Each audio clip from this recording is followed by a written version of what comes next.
Hello and welcome to episode 2 of Kit-Khat. Have a break, have a Kit-Khat. So today we have Mr. Christopher Stephenson and Mr. Crispin Models. Say hello. Hello. Hi guys. Hello. So I'm going to start off quite suddenly. I'm going to actually ask Crispin, what have you been up to since we last spoke? So I feel like it's been a couple of months. It's been pretty busy, mate. My calendar's pretty chocker at the minute. Since last time we were on this, I think I've done a couple of vintages.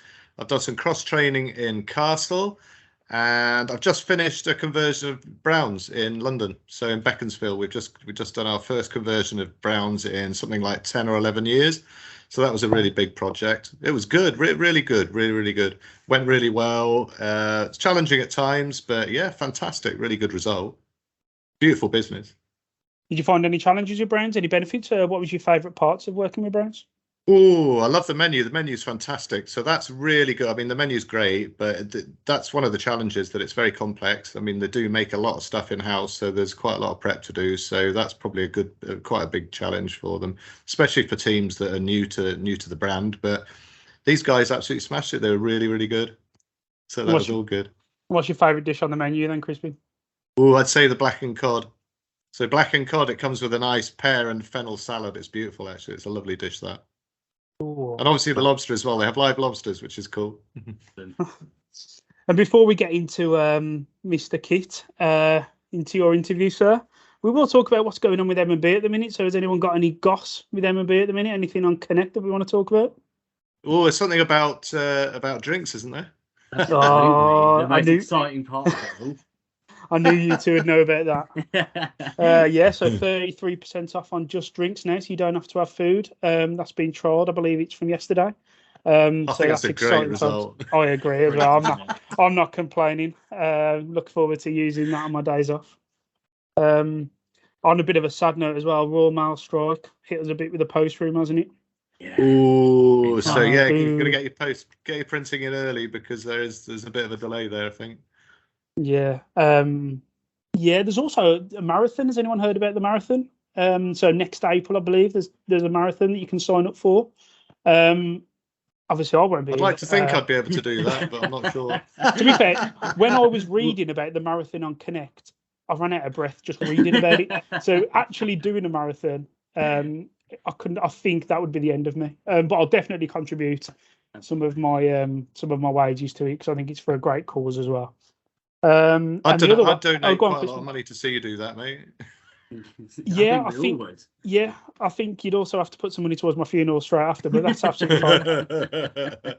And the other thing that I wanted to speak about is, have you seen the Be the Face of M&B? So you can put your name down to go to the RSC and have your photo taken. Have you already signed up for it, mate? No, I've got a face for the radio. But I recommend you two wonderful specimens to apply for it, definitely. Come on, Kit, this is your opportunity to put your face up. Time to shine, isn't it? Time to shine. But brilliant. No. Right then, Kit, we are going to move on to you. You are our special guest today. Would you like to introduce yourself? Yep, so I'm Kit Stephenson. I'm a project implementation trainer. I work for the openings team, and started at the beginning of the year. Been with the company for September, be on and off 14 years for my sins. 14 Fantastic. Years, 14 That's a good long stint. years. Right, that's great loyalty, that is, Christopher. So I'm going to get straight into it then, Chris. I need to call you Chris then. Kit, sorry. Kit. What do you remember? What was your first ever job? So not M&B. What was your first ever job? First ever job. Very Henley of me. It was actually working in Waitrose, darling. Working on the meat and fish counter. Loving coming home smelling of lovely fish every day. Meat and fish counter, that's cool. Absolutely, so what were you actually prepping the fish and stuff as well? Yeah, it's great. It was amazing. Yeah. That's a great job. Yeah, started when I was 15. How old were you then when you were doing that? 15 when I started there. 15? Yeah. Wow. Yeah, do you remember the wage that you were on back then? Oh God. About 75p an hour. Probably about, I think it was like $3.75 an hour or something strong like that. Saying that 14 years ago, that's not that. That would have been all right. That would have at least got you a Freddo. At least. And a tin of pop to go with it as well. 10p an each. Yeah.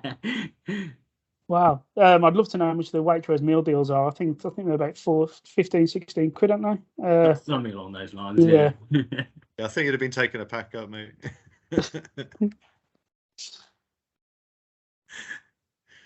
So, Crispin? So go on then. So you say you've been with M&B for what, 14 years, Kit? That's pretty good stint, mate. Yeah, on and off. Yeah. Can you remember your first day? What's your kind of first memory of Mitchells and Butlers when you first started? First memory was walking into this business that I'd driven past or walked past so many times, didn't realise anything about the company or anything like that. Went in there, applied for the job, got it with the lovely sizzling. Went in there and it was just absolutely manic. I was looking around searching for the manager for ages, didn't know what I was doing. Next thing I know, I've been told, right, this is what you're doing on the floor, start clearing plates. I was just like, brilliant. So and away I went, and that's how it all started for me, basically. So I just by collecting plates. So did you go straight to front of house? Did you not work in the kitchen at all, considering you had those good filleting skills?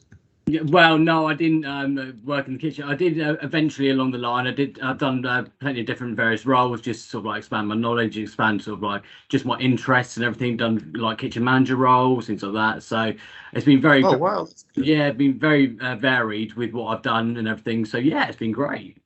Oh, so that's good for your role now. So you understand, you have a bit of an understanding of the difficulties in the kitchen as well. Then that's pretty cool. Yeah, yeah. So I mean, before I started here, I was full time in the kitchen anyhow. So I was assistant manager, but I was working from the kitchen. But it worked out quite well because I really enjoyed it. Doing about 250 meals a day on the weekend, things like that. So that was pretty intense. That's pretty hardcore, mate. Yeah, with just the two of us, it was always a bit of fun. But yeah, that was great. I'm gonna mix it up a little bit now. I'm gonna ask you. So, on your work days, what's your morning routine, Kit? My morning routine, very boring. Very boring. Just jump in the shower, make sure I've got a coffee, turn on the laptop, and away I go. Make sure I've had a wash and I've got plenty of caffeine in my system for the day. That sounds pretty much like mine, mate. To be fair. Yeah. So, what's your morning routine, Crispin? Go on. Oh, pretty much the same, mate. I get up. The first thing I do is put the kettle on. I've got to have a coffee. I'll probably have 2 or 3 coffees before I can even start doing anything. And then grab a shower, maybe take the dogs out for a walk, and then crack on. Yeah, it depends. I mean, if I'm on project, that's a different matter. But when I'm at home, yeah, I tend to try and do a bit in the morning just before I start, so I'm a bit of awake by the time I open the old laptop. So, yeah. How about you, Matt? Are you similar or? Do you know what? I don't go caffeine straight away. I do like a coffee, but I normally I have a glass of water in the morning just to kind of get hydrated. I always have a shower in the morning. Yeah, I'm pretty boring as well. I'm not really a breakfast fan. I like the fact you stress you always have a shower in the morning. Always have a shower. Wake myself Get up. that in. I tell you what I have been doing actually lately is having cold showers, and I feel genuinely so much more awake. No, honestly, I start off warm, and then I'll gradually turn it colder and colder, and then I come out. That's okay. Recently it's been really hot, but I'd like to see you still doing that in a few months' time. It's really good for the body, Crispin. I'd highly recommend it. Yeah. Well, we know that your body's a temple, mate. So especially really good for like the mental health as well. Apparently, especially really like good along that sort of like starting a day off fresh and everything. It kind of wakes you up, doesn't it? Yeah. I think it does vary as well when you're on project and when you're not on project. So say if we're on white tile days, and people that don't know that might be watching this, a white tile day is the bits that we do when we're not on project, whether that's including including catching up with other bits, updating sessions. I feel like when I'm on white tile days, I probably will have a caffeine. I was going to say caffeine shot. I will have a coffee or a tea a bit earlier. But when I'm on project, because normally the briefs start at 8:30, by the time I probably have my first drink, it's probably about 10 o'clock, my coffee or my tea. So it does vary when you're on project and when you're not, because you are more busy, aren't you, on project? I'm a full-on caffeine addict, mate. I'd have to have one earlier than that to wake up. Anyway, Kit, so moving on slightly. So how did you kind of get into this role then? Were you on Talent Bank, or did you see the job advertised? Obviously, you were internal anyway. So how did that process kind of work for you? Yeah, so I've been on the talent bank. Well, I was on the talent bank for a little while. So I sort of like I kind of shadowed a few projects pre-COVID and things like that. So I did a conversion, which was a harvester to an ember, which was down in Kent, which was sort of like my first taste of it all, sort of like doing a project. And then yeah, I mean, I did a few after that. Myself and you did one down in Poole, I believe, wasn't it? You did. I did do a project with you back in the day when you were a district trainer. It was, and that was a sizzling, wasn't it? Because it was a bit of a. It was, yeah. Bit of a different. Because they had a carvery. It was a weird one, that, because they wanted to add a carvery on or something. Yeah. And that wasn't the plan, was it? Yeah, they had a carvery deck on a Sunday, and it was just a bit of a strange one. Yeah, no, but it's good though. It was good, mate. It certainly was. So when you because you were on Talent Bank, so how do guys actually get onto Talent Bank? What's that process? For me, if I'm being perfectly honest, what happened was it was just my RBM. She was very sort of like helpful at the time, and she was really good. Because I mean, I was district trainer at the time, and I was helping out in lots of like different sizzlings as well. That didn't have district trainers. So I was doing a lot of like their projects, because it used to be the fact that with sizzling, they used to use their district trainers to do the training role, to do the trainer role, rather than sort of like having us go in there, where it's sort of like it has changed a little bit from now. But yeah, it was just more the fact sort of like my training partner sort of like getting me involved with it as well, and just sort of like getting my name out there more than anything else, and just asking the question of what I can do. And then that's how sort of like the talent bank came about, and now I'm with you lads doing the best job. Yeah, fantastic, and that's a great shout. But so if there's people interested in getting on the talent bank, so I'm assuming that their best point of call would be, if they're an AKM or something like that, go towards what, the KSTs, or go to a KST, front of house training partner initially. Absolutely, yeah. Speak to your training partners, and if you're not too sure who your district trainers are, speak to your RBM, speak to your general manager. They will all know who's sort of like the best person to get in contact with, and then hopefully your district trainer, or if you are a district trainer, your TP or your KSC will be able to help you going from there. And point you in the right direction to contact somebody in our teams. Definitely. As Claire Alderson or something like that. Yeah. Fantastic. That's great. Brilliant. Thanks for that, mate. All right. Cheers, Kit. So I'm going to ask you, so since you've joined the team, I know you've joined the team in January, because I remember the first couple of projects we did together in sunny Brighton. That was good, wasn't it? It wasn't as sunny actually back then in January, thinking about it. No, it wasn't. It's still nice to be down there. Yeah, it was nice. Beautiful by the sea, isn't it? Fresh air. So what are the benefits of the job of being a project implementation trainer? So I think you've just hit the nail on the head. It's a case of like going to all these great places, visiting all these places you'd never even think of going before. I mean, for instance, we did a couple of projects in Wales, and there's places around there. It was stunning around there. Honestly, it really was. It was so nice. And also it's the people, just a variety of different people that you meet all the time. Thing is, like from one week to the other, they can be completely different, but they all have the similar sort of like goals and sort of like and ideas of what they want and how they want to get out of the projects. So yeah, I'd definitely say the traveling around the UK, and also the people. Yeah, that's great. I definitely agree with that, mate. And especially the people, when you're working with a team as close as ours and so tight knit, I think it's really important that people get on and stuff. And you know, I must say, I mean, since I've been in a lot of different teams throughout my life, and I just think this is the best team I've been in so far. I suppose on the downfall of that, sorry, Kit, do you find it hard when you have to leave on that open day, saying bye, probably knowing that you'll probably never see a lot of these people again? It can be tough. It can, because you genuinely do get emotionally invested within them, and then you do sort of like, and you want the best for them.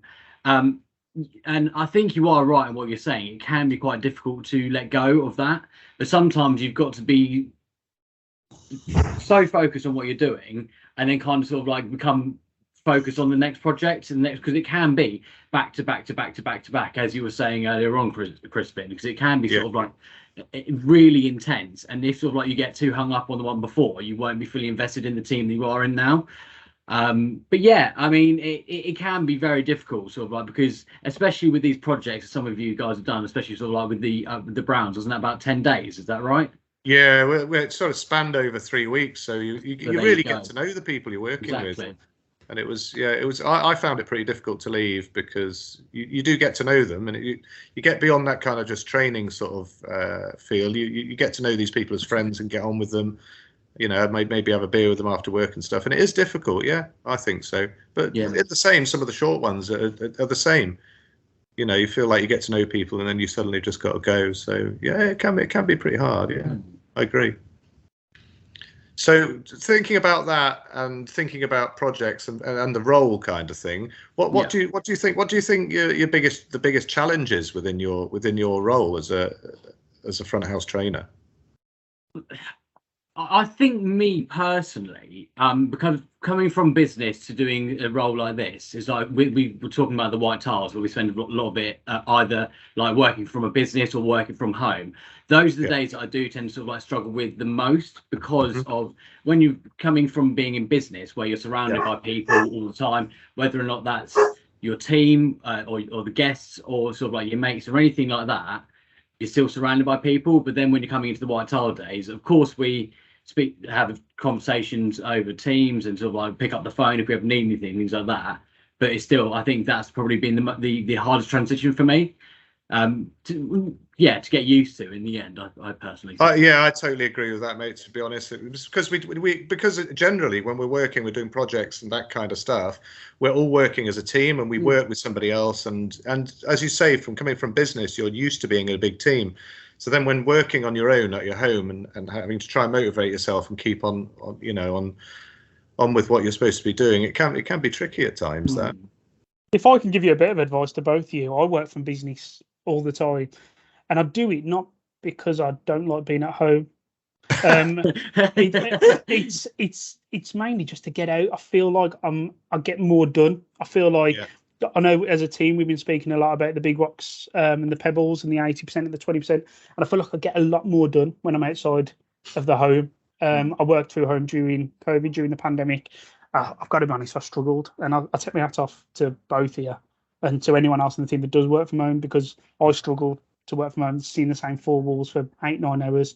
And I like getting out, because then when you do have the breaks in between your work, you can speak to people. And I try and mix the brands. So I work out of Sizzlings, I work out of M&Cs, I work out of Vintages. I just try and, I wouldn't call it networking, but I get to just see what the front line is still doing. I do miss it a little bit, so I can understand your struggles there, because I wouldn't be able to work from home. So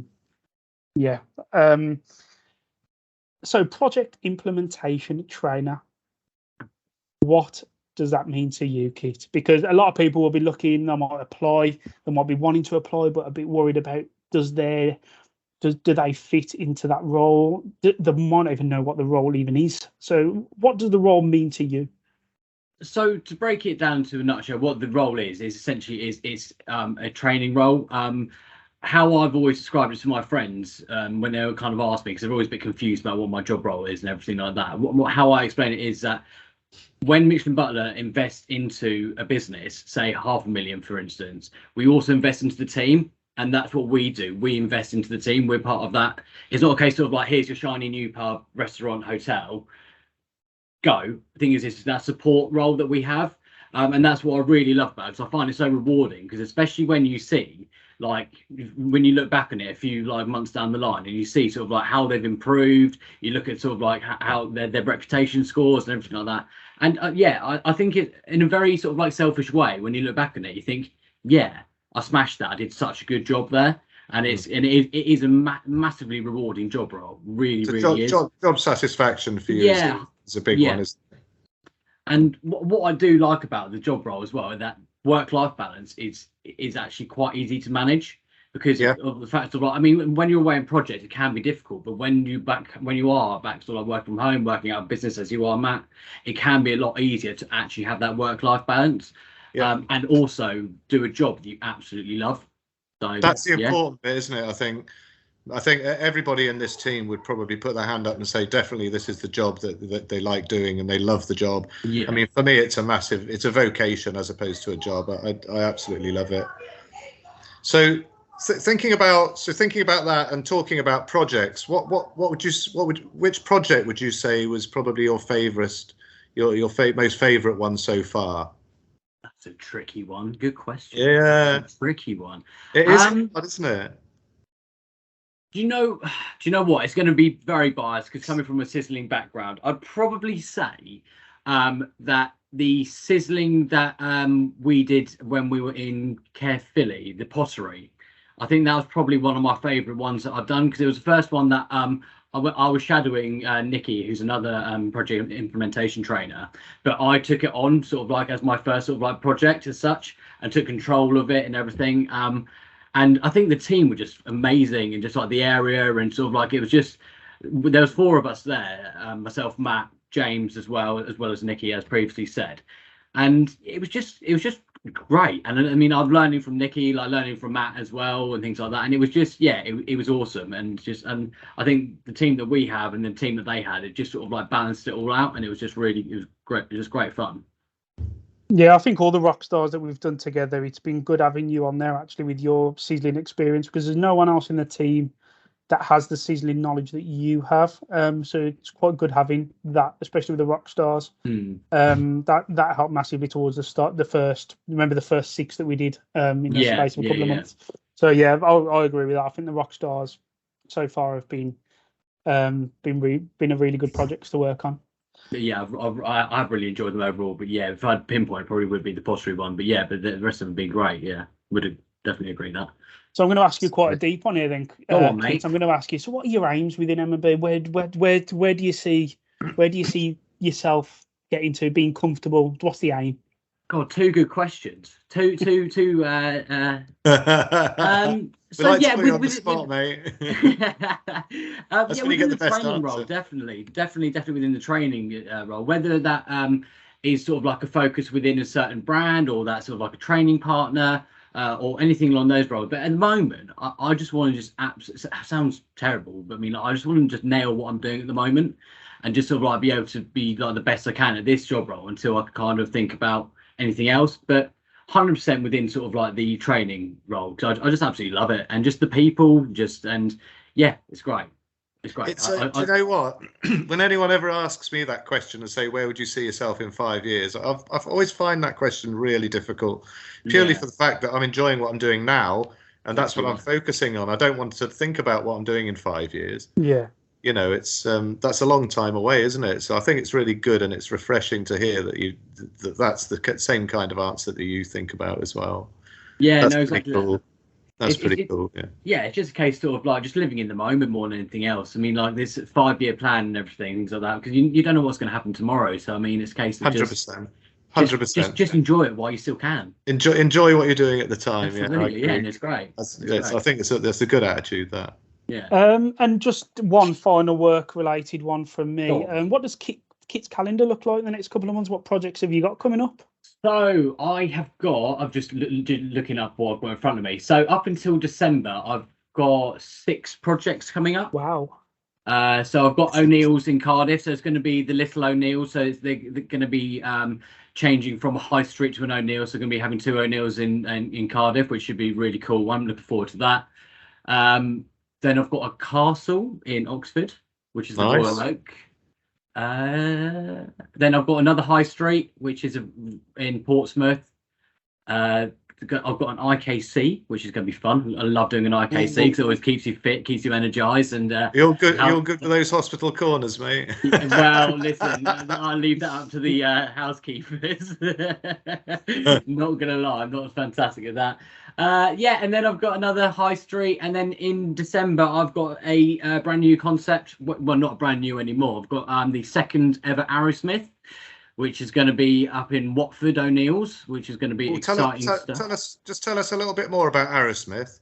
So Aerosmith is basically, they've got this idea of if either of you been to Flight Club or anything, or Club 100, 180 or anything like that before? Yeah, I've been to Flight Club, with the darts and the So it's all to do with darts, and it's the fact that they have a separate like function room, and they have about sort of like 6 different ockeys where you can go in there. You can pay for 90 minutes, and it's all done electronically. So you throw the dart at the board. Say it hits treble 20, you don't have to try and work it out. We know it's going to be 60, but the machine does it for you anyway.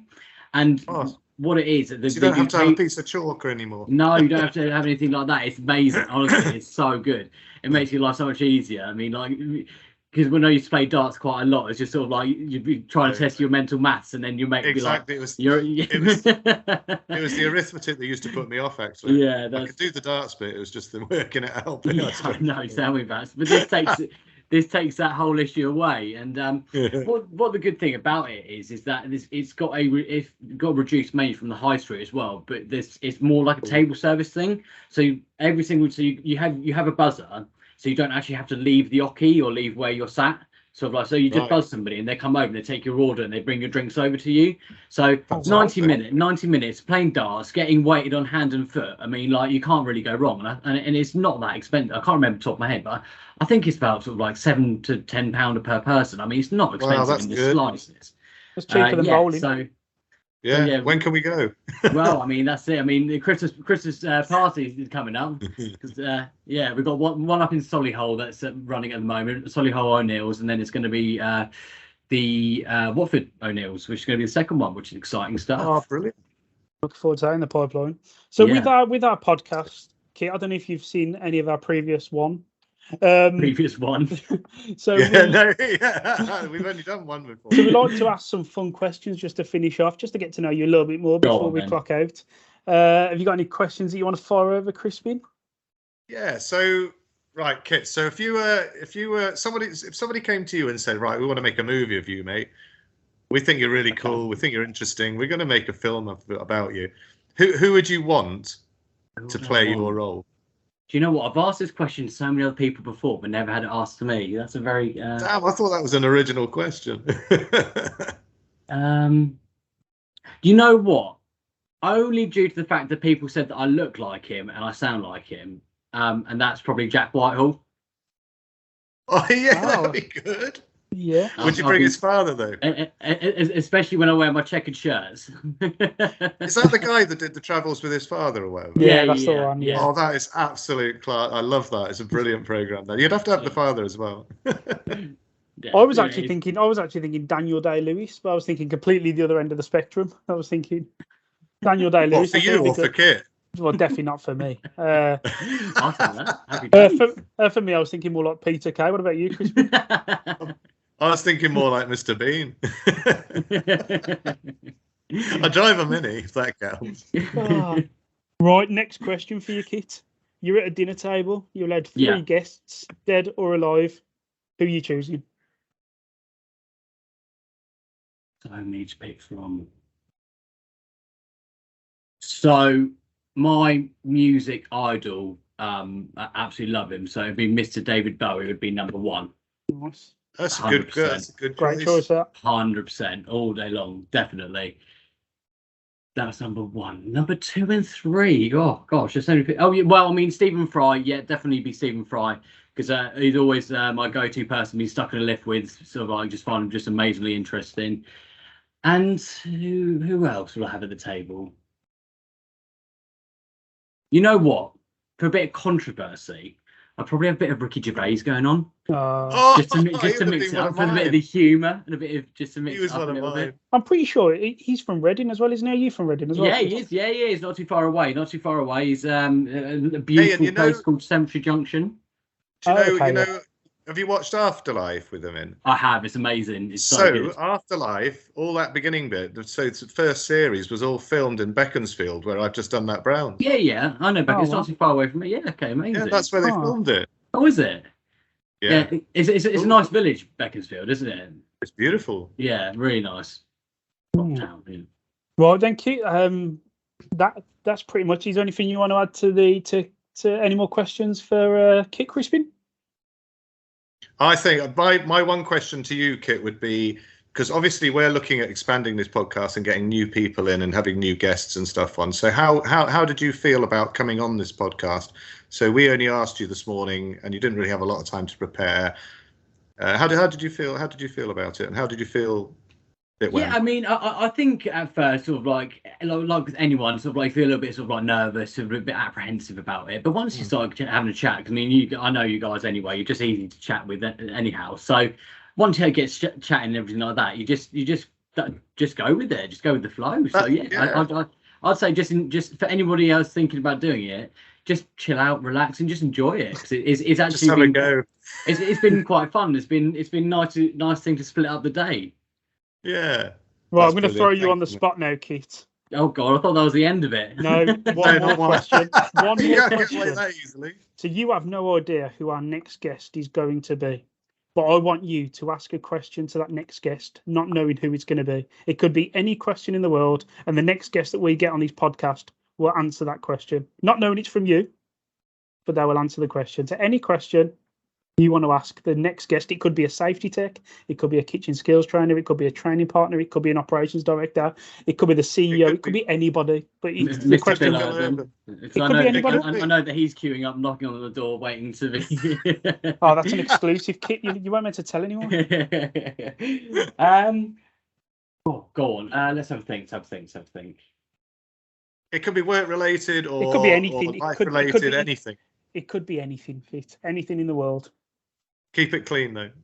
Yes, please. Yeah. Yeah. Especially if you're getting the I'll CEO on. scribble that idea out.